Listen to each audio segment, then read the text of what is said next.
Hey, everybody. Okay, I see a bunch of people are signing in. That's excellent. Hope everybody is doing good. Hello and welcome. I'm Heather McManus, and this webinar is the 5 steps to selling furniture without a showroom.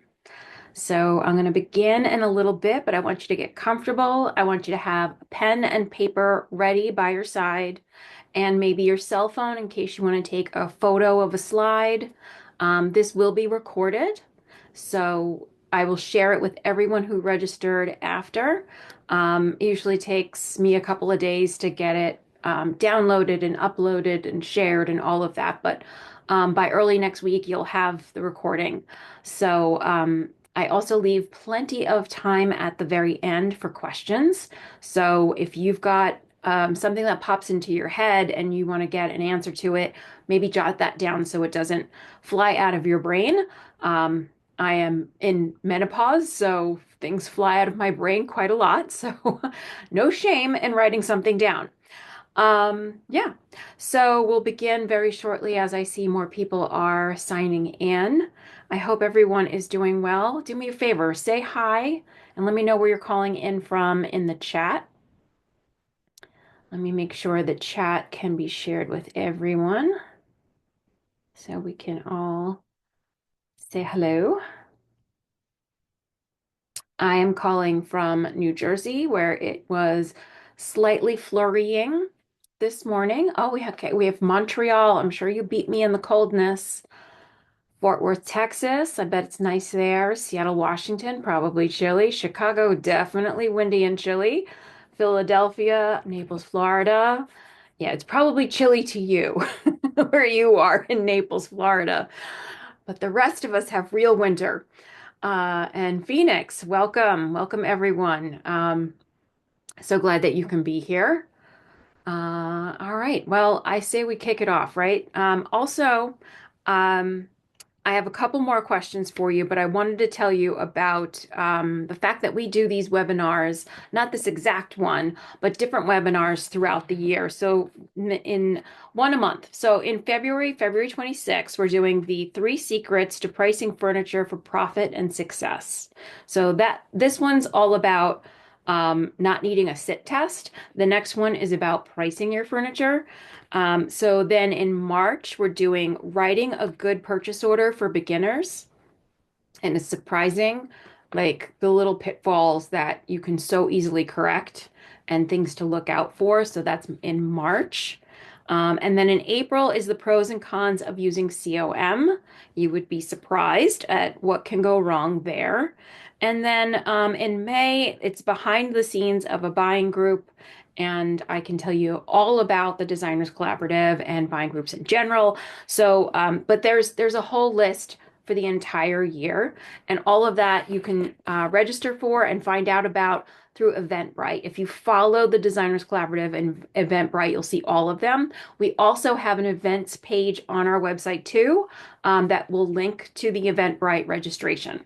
So I hope that you join us for many more of these, and I hope that you're going to find this very useful. So before I kick it off, let me just ask, how many of you are members of the Designers Collaborative? I see a lot of very familiar names. Hi, Sharon.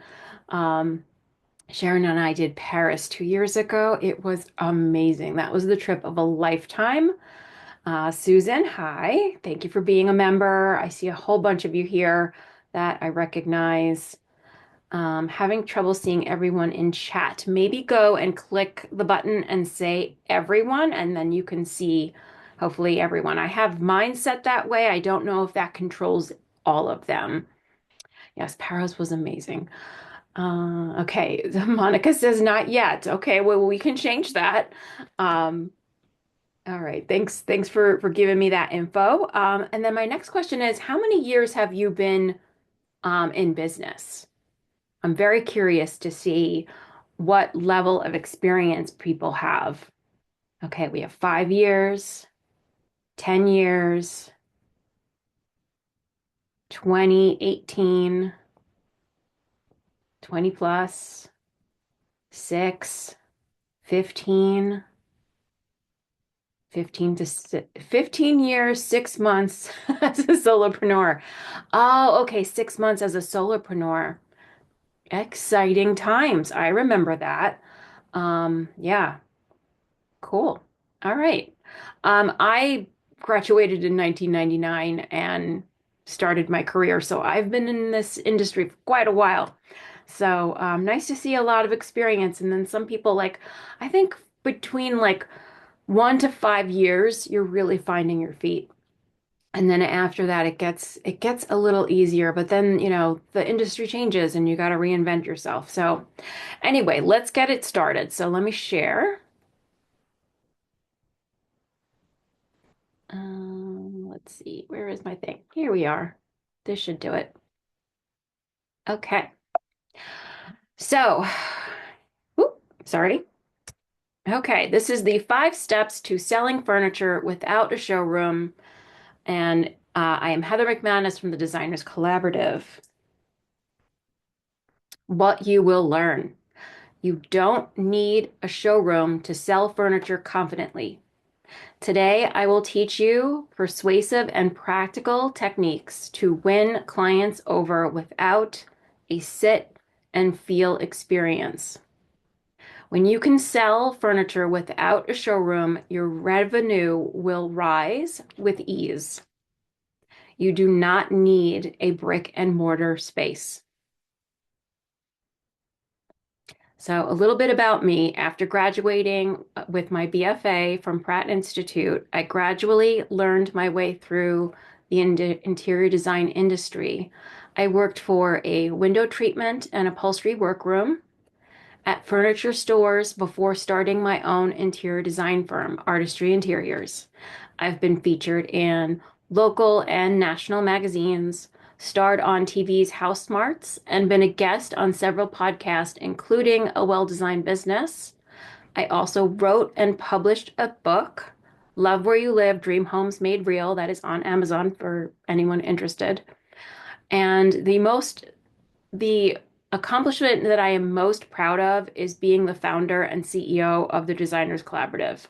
I created TDC because I needed it for myself after losing an ideal client who internet shopped me. I love helping designers flourish with creative freedom and amazing profits. So, a little bit about TDC. TDC is the Designers Collaborative for short. So TDC gives members the creative freedom to source from hundreds of top vendors at the best price tiers. So they make the most profit on every order they place. We pool sales together to meet minimums with tons of your favorite brands. It's the best way to beat the internet. For pricing, nothing compares. In addition to the greater profits and access to more vendors, TDC also provides tools, templates, education, and a vibrant, thriving community. Today, TDC is over 500 interior designers strong, and I love hearing from members that they made 3 times as much profit using TDC. As a result, they paid for their kids' college. We are not here to make money off of you. We're here to help you make money. Join what has been called the best investment for your interior design business today. Empower your business with profits and creative freedom through TDC. So, the story of how I know you don't need a showroom. This image is one of the places that I worked in my career. It's a giant furniture store. We had, I don't know how many brands, probably 75 different brands, and I don't recall the square footage, but it was very large. I am not exaggerating if I say we had 100 sofas on the floor at one time. Very easily could have had over that. So I had, what they call an up when you work in a furniture store. So somebody comes in and they're looking for furniture, and this is the client that you help. So I would walk them through and find out about their life, what they're looking for, what their needs are, and we would sit on every sofa until we found the right one. So literally, I would take them through and they could sit on 100 sofas, and chances are we don't find one that they like that's exactly what they need and they're looking for on the showroom floor. So what we wound up doing was going to the catalog because we would find something similar and they would say, I like this butt. I wish it had a different leg. I wish it had a different arm. I wish it had a different back. Well, I can find that for you. This company makes hundreds of different frames. Let's go find it from this company and we'll buy it from the catalog. And we did. I sold a lot that way. And even if they found the exact foot and back and arm and everything that they liked, we weren't going to pick the fabric that was sitting on the floor. We were going to go to the fabric room and choose from the hundreds of fabrics to choose from for the base of the fabric and for the pillows. And maybe we're going to add nail heads or take the nail heads away. So even if we found the exact sofa on the floor, we were going to have to use our imaginations to what it was going to look like just changing the fabric. So the anxiety that you might feel over, but they don't see the exact thing, they don't sit on the exact thing, you don't really have to worry about that because chances are, even in a showroom, you're at least going to change the fabric. You might change the seat cushion as well, and that's going to have an entirely different feel. And also, the model that's on the floor in a showroom, it's been sat on a few times. Maybe it's been sat on for years. Even if it's just here and there, it may sit differently than a brand new sofa. Like shoes, they break in over time. So when I say that you don't have to have a showroom, I mean it. I sat people on 100 sofas and we went to the catalog and we picked it from there based on what we saw in the showroom. But you can do that in someone's house.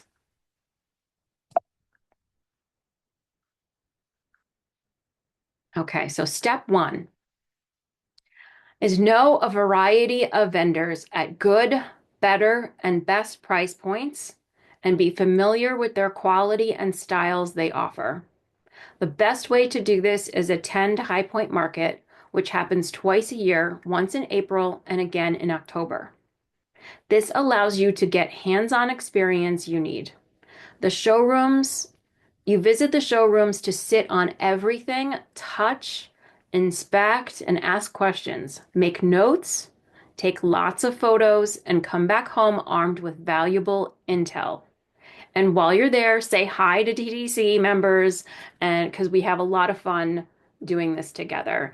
And if High Point intimidates you, again, you don't have to be intimidated by this, especially if you're part of the Designers Collaborative or you're interested in joining. You can come meet up with us and tour with friends, and suddenly it's a lot less lonely and a lot less intimidating to just go and find your way around. There is nothing better than being able to touch everything in person at market. And I tell people, don't feel like you're being rude. If you take some cushions up and start unzipping them to find out what's inside, should signal to a sales rep that you are serious and not that you're making a mess of their showroom. You are investigating to find out what's in here. What are we doing? That's what you need to go to High Point and find so that you have all that knowledge. Okay, tools that TDC members can use. So me and my team create digital tools that we think are going to be needed and helpful. And when we get a lot of the same question in our Facebook group, it signals to me that we need a digital tool for this. And some of these are our vendor list and ultimate source guide. It saves everyone a ton of time. It's like our little Bible. Then there's the custom sofa price comparison.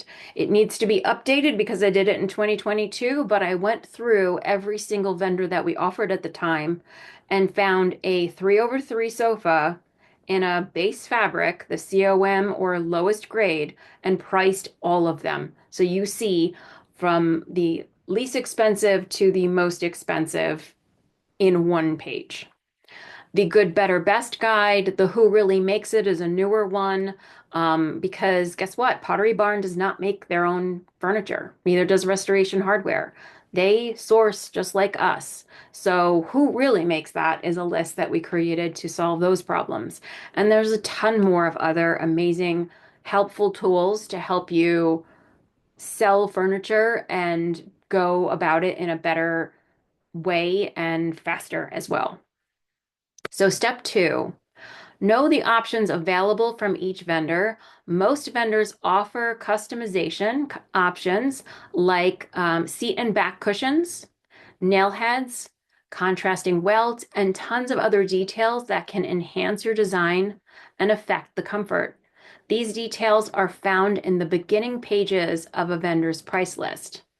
The example image shown in upholstery companies different seat cushions to choose from, firmest to softest. Each vendor has their own, and it makes a big difference in how a piece sits. Most vendors will allow you to purchase a sample cushion so you can be your own traveling showroom and bring these to appointments for your clients to test out. Also, some designers make their homes a showroom space that clients can visit. So you can see in the image that they've broken down the materials in each one along with a description. So you get a good sense, even without sitting on these things, of how these things are going to fit. Sales reps are also very helpful for this kind of thing if you haven't gotten yourself to showrooms to sit on things in person. But I mean, the sitting in each different cushion type at a showroom is the best way to go about doing this to figure out what's your go-to. A lot of people say, spring down is the one that I always use, but somebody else might say, I always use a plush down because I like it more squishy. It's these are personal preferences, and your clients are going to have personal preferences. So it's good to know all of the options because what's comfortable to one person may not be comfortable to someone else.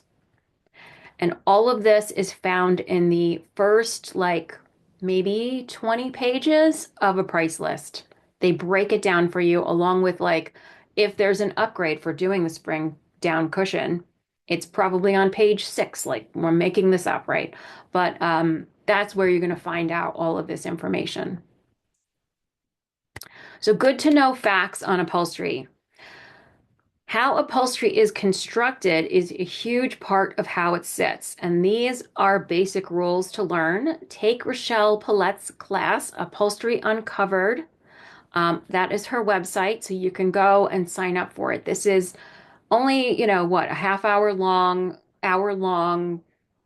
thing that I can't explain everything to you. But in Rochelle's class, you can do at your own speed and learn a ton. I took it and learned more as a result. So I really do recommend doing that. But here are some basics. A chair will have more support than a sofa because there's a shorter distance from arm to arm. There's just more structure there. The middle seat of a sofa will be softer, while the seats by the arms will sit more firm because there's more structure underneath. A bench seat cushion, which is the one long cushion instead of several cushions, it could be two or three on a sofa. One big long seat cushion is called a bench cushion. Will have more comfort wrinkles where you sit. So that may not be the right option for some clients who are more fussy. Fabric will affect how soft a sofa sits. The softer the fabric, the softer the sit.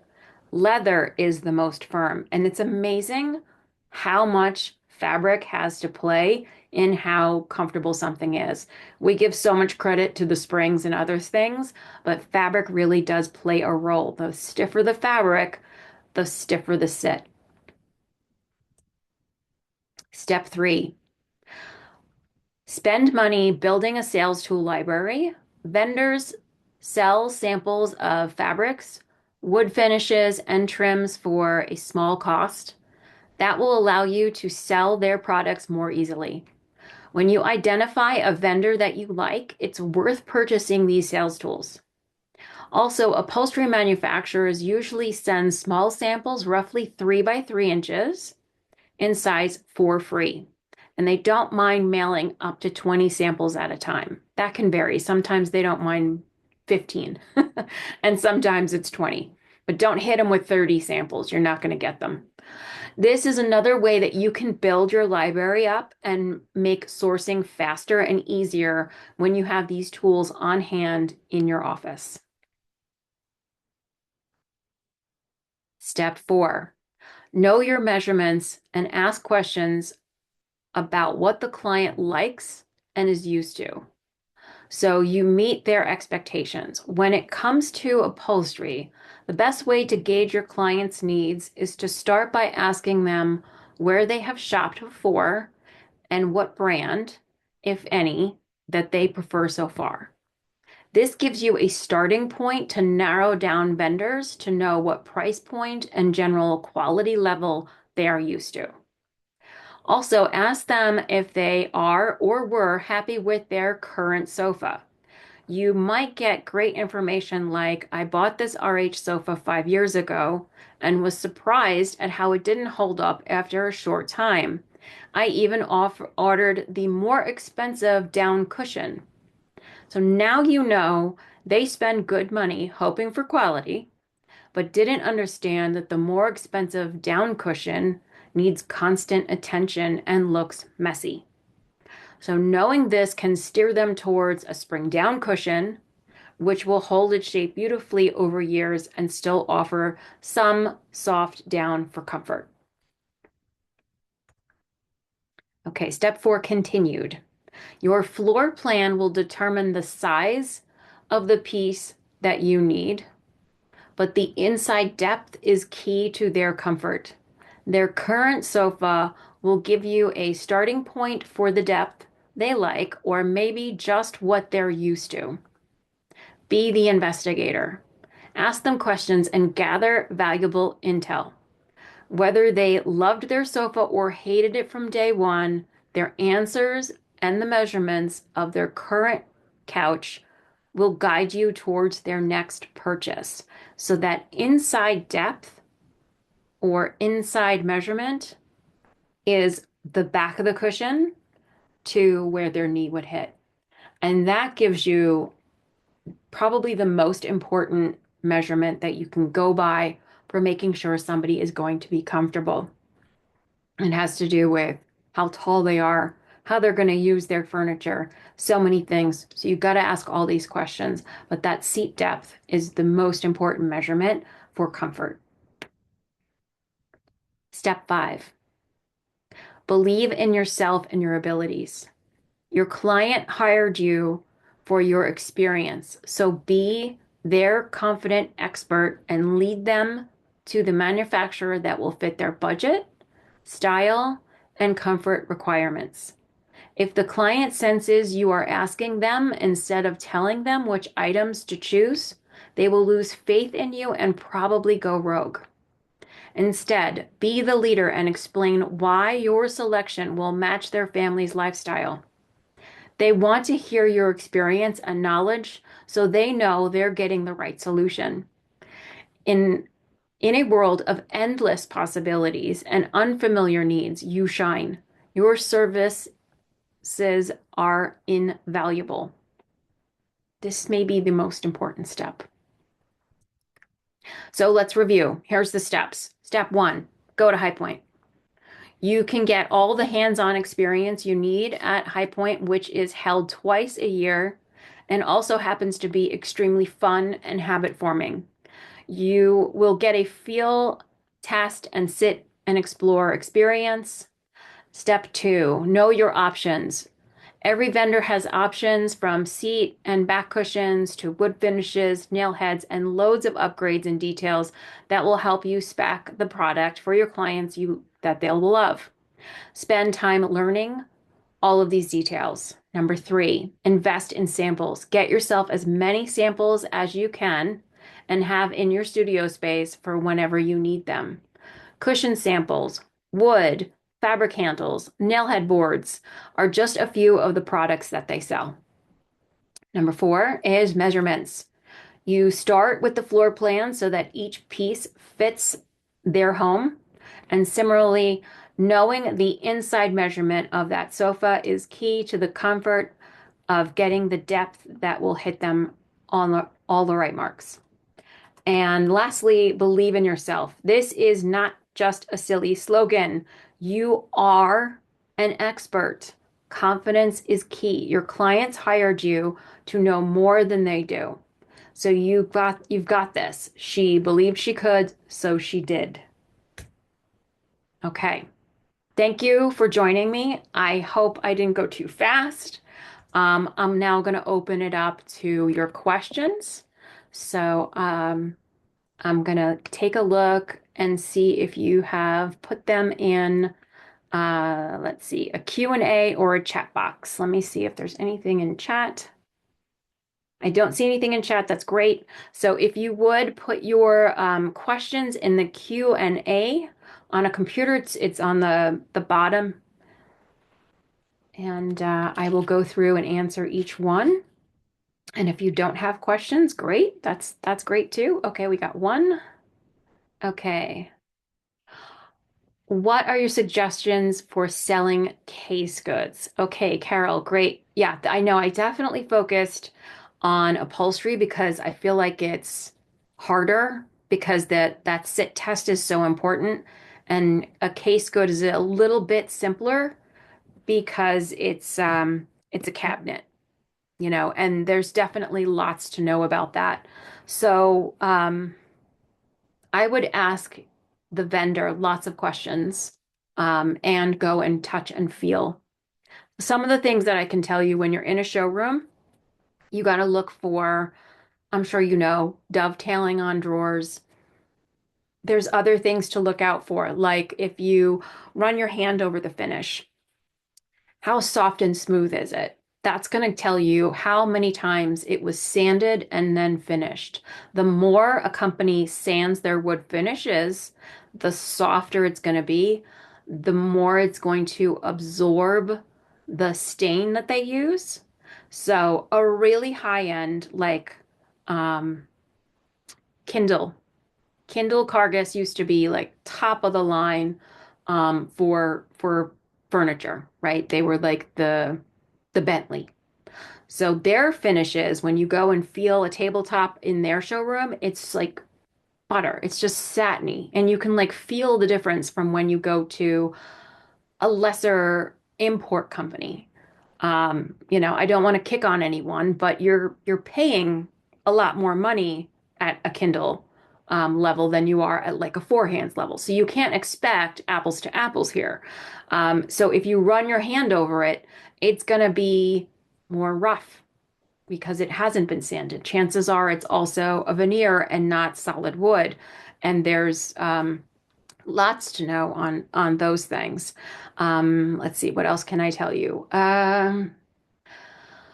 Yeah, there's a ton to know. I'm just not able to give you all of it. I would say do some homework and ask lots of questions for the different case goods. Generally, you get what you pay for. That's generally true. It's not always 100% true. Sometimes you pay more and get meh for quality, and some because if there's brand recognition, for example, Baker, I feel like that's a household name. Everybody, you say Baker, they know what you're talking about. They don't need to be in the furniture industry to know Baker, which means they have spent a ton of money on marketing, and that's going to show up in the price of everything that they sell. So you want to make sure that the quality and the price are kind of like compared to each other. And again, High Point is the best way to do that because you can go and see. Another thing to look out for drawers is when it's a cheaper brand and they're trying to skimp, they will make the drawer shorter than the piece is long. So if the piece is this long, they could make a drawer that's this wide instead of all the way to the back of the piece. So you want to look for that. You want to go and feel inside the drawers and knock on it and see how hollow it sounds. How thick is that material? What is that inside material made out of? That's going to tell you about their quality and longevity. A lot of people love metal glides and think that's the end all be all. It's nice. I don't mind it. But honestly, a wood glide is much harder to do. So don't discount a company um, with a wood glide. It's a lot harder to make that happen. It's the more old-fashioned way of doing things. Okay, so we're going to move on to Jacqueline. She says, "Can you please walk us through steps process of how a member places and manages orders um, right until delivery?" And she's in Canada.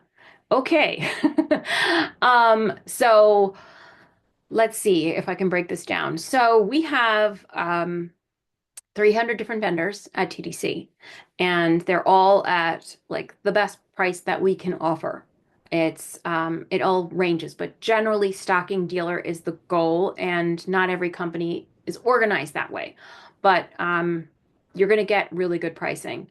And the person who you're going to order from is called an account holder. That's somebody who has the best price point with that vendor, and that's your go-to. So if you need samples, when you're ready to order your purchase order, when you're going to send it to that person, out of 500 members, we have about 70 different account holders. So let's shot in the dark here. You're going to order Masada upholstery from me because I happen to be the account holder for that. You figure out everything, you're pricing it all for yourself because you can live 24/7 see the prices in the price book or on a company's website because they've got a great website with all of their prices there. So you figure out what you're doing, you've sold it to the client, you're ready to order. You send me the purchase order, I send it to Mossad. They send me an acknowledgement. I send you the acknowledgement and I say, make sure everything is 100% good because this is what we're going to get. You check it over. You see if there's any discrepancies. And whatever questions that the vendor might have, I'm going to ask you at that time. Then we're good to go. You say it's all good. You pay me for that invoice, the full amount of what that product costs. I pay the vendor. When it ships, I let you know, okay, we're shipping, and this is your freight bill. So whatever the freight bill is what the freight bill is, and I only know it when it ships because it's an unknown entity, but we have tools around that to help you with things so that you're not like asking the client for more money and etc. I'm not going to go into all the details, but um and then that's it. So it ships to you. Now in Canada, you're going to have to go through a broker. So that your broker is doing all of the icky paperwork involved with getting it across the border, paying whatever taxes, unfortunately, tariffs. Ugh. Um, yeah, it got harder. So it's a little bit more complicated because you need a freight broker, but we have a list that you can refer to in our group with those things and ask those questions. I don't know a whole ton about it. I know that it's going to wind up costing you more to ship that way, but it might still pan out for you. We do not have a whole lot of Canadian members because of that, because it is a harder thing to do. But we're welcome to it. If you want to join and see how it goes, um, you're more than welcome to join. We're open to all of North America. Okay. Linda, she says, how do you sell a client that insists on sitting on soft goods in person? Yeah, we've all been there. Oh, okay. So when the client absolutely insists on it, it says to me that they don't fully trust you. And that's not personal. It's just maybe they aren't familiar with you yet, or they're not used to dealing with an interior designer, or maybe they had a bad experience with an interior designer in the past. So don't take it personally, but it's a trust issue, and it could be a giant red flag for you don't want to go there. There are some times where not making that money is actually going to make you more money because, like the nightmare client that you took on because you were slow and then it kept you up nights and you wind up firing them anyway, like halfway through, you've tortured each other. Sometimes it's best to say, okay, cool. You go ahead and find your own sofa because if you take them to a store, somehow you're still kind of on the hook for it. This is how I think most people start is by going to a store, which is more shopping than sourcing. So I did this with a client. We picked a ton of stuff. Most of it worked out great, but there was one desk that we ordered where the finish was chipping. And she kept calling me, but I had nothing to do with it. She had to call the store. But because I was her go-to for everything, she was just calling me, except I had only made 10% on that. So there's no built-in money for any of this like extra stuff. So with a client that's insisting on it, consider it a red flag and say, cool, I will tell you, buy a sofa that's no shorter than 85 inches, no longer than 90 inches. Like give them a parameter. Tell them, here's some stores I know. I'm sure you know some stores. Go figure it out.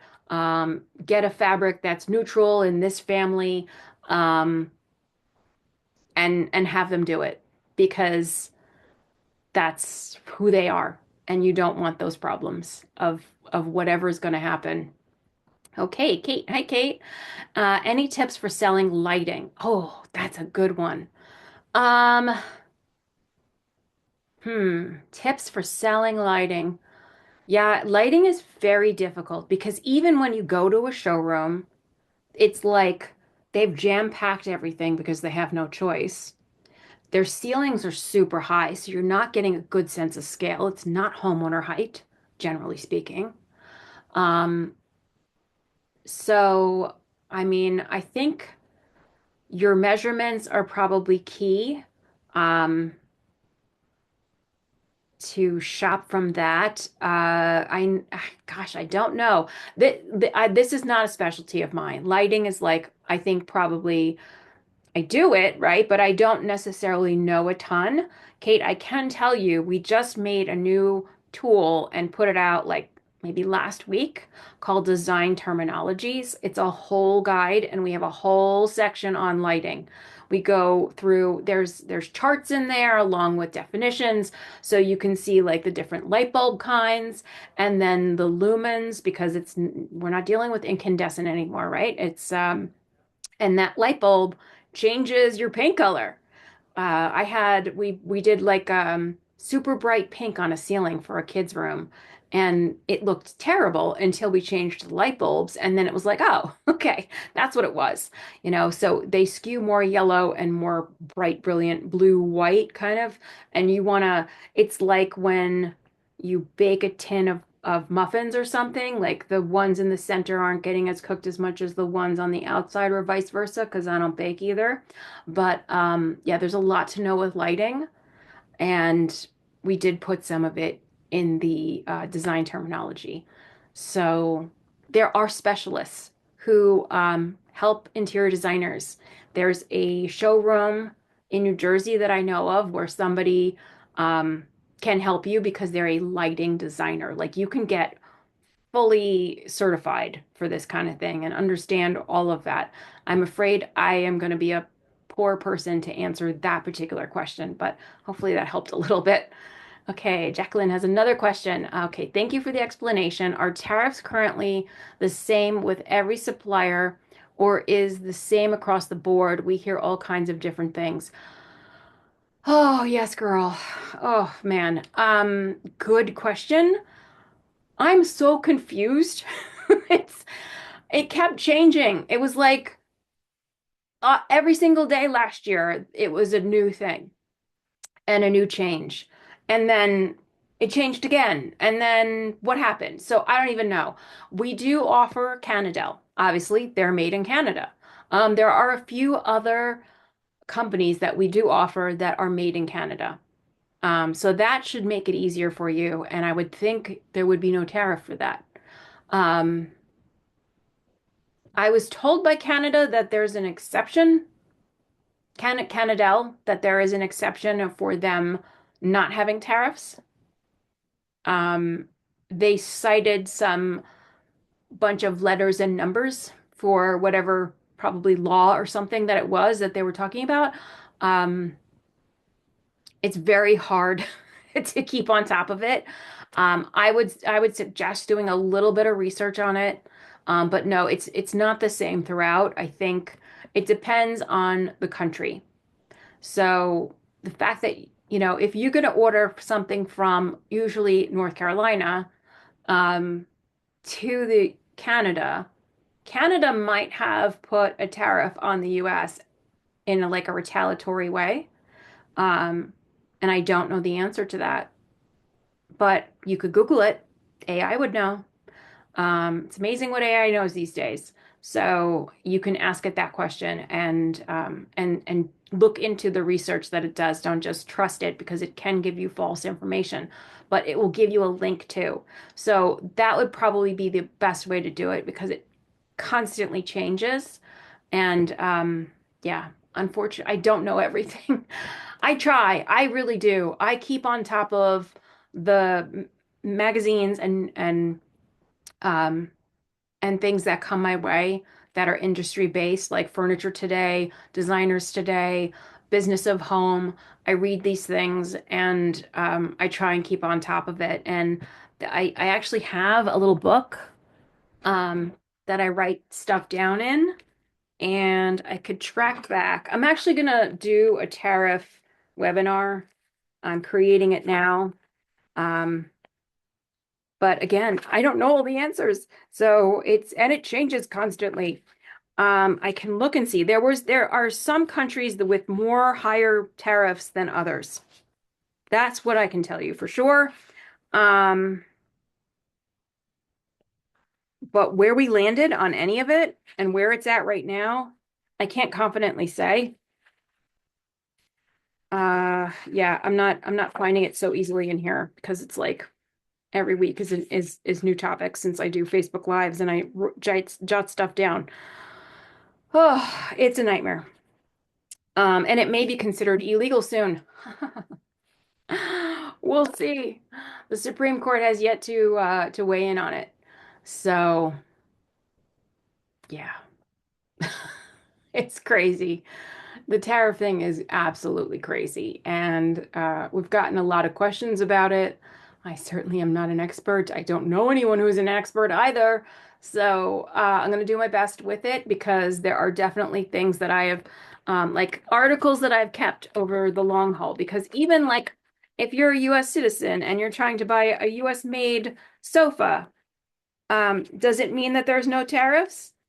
No, it doesn't, because we live in a global economy and it takes up to 15 suppliers to complete one sofa. This is a direct quote from a manufacturer. So anything metal usually comes from China. Anything electrical comes from China. It's just how the world works. We sort of get used to things and specialize in stuff. And, we used to make fabrics here. We don't generally make a whole lot of fabric here anymore. That the early 2000s, the fabric mills that were in the US, there was probably about 50 of them or so. They went overseas. They decided it would be cheaper to make things over there. And now, even with an US made upholstery, I got a new list today from a manufacturer with here's the updated grades because they were eating the tariffs for a little while, hoping that it would change. And it might still, but in the meantime, they're not going to eat this stuff anymore. They're going to up the grade. So if it was a grade 18, it might be a grade 22 now. And it's not across the board, it's just on some things. So I wish I had a better answer for you. But it's not that easy. It's complicated and still changing. Oh, we have one more question. Okay, Sharon. She says on lighting, visual comfort. Yes, yes, girl. Yes. Visual comfort will give designers their finish ring sample and it makes it much easier to sell. Yes, they do. They also sometimes will, if you have an account with them, your sales rep can get you to a lighting designer with them because they have this new program That was very impressive. It was probably a couple markets ago that they introduced it with the hi-hat lights that go in the ceiling, and they can, do all kinds of cool mood stuff and bookcases for backlighting and this lighting and all that fancy stuff that I don't know. Um, they will help you to design it and help you to procure it because you need doohickeys. It's not just here's the light fixture. Now there's a doohickey, right? And there's some setup stuff. So they will help with all of that. Okay, Sharon says that she has a showroom in Portland with lighting tech stuff, very helpful. Yeah, with some things, it might just be better to go to one of these showroom places, and if you use their time, buy it from them because they took their time and they work on commission, so it's only right. Um, and absorb that learning.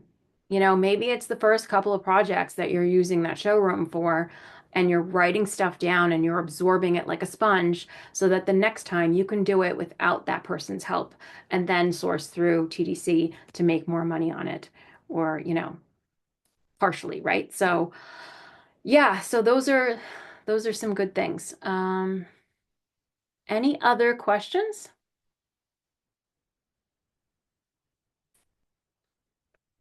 It's been great having you guys. These are great questions. I'm sorry I don't know the answers to everything, but I got to be honest with you. If I don't know something, I'm not going to pretend I do.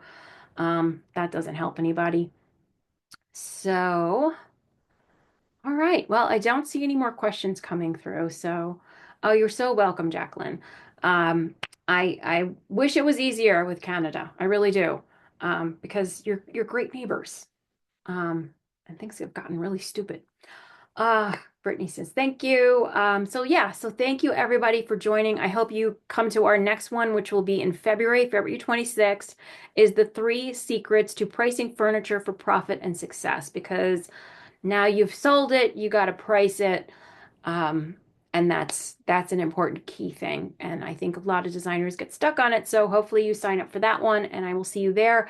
If you have any questions about TDC, you can find me at Heather at thedesignerscollaborative.com. And our website has tons of great information about us, along with the application to join. You can also request our vendor list. So if you're curious about which vendors we have, you can request that there, and we send it to you via email after I kind of take a look at you. So, yeah, just so you guys know, I vet everybody that comes in. And I vet anyone who's asking for a vendor list. It's just better that way. All right. Well, I will let you get back to work. So I hope you have a fantastic rest of your week, and I hope that this was helpful. Okay. Bye, everybody.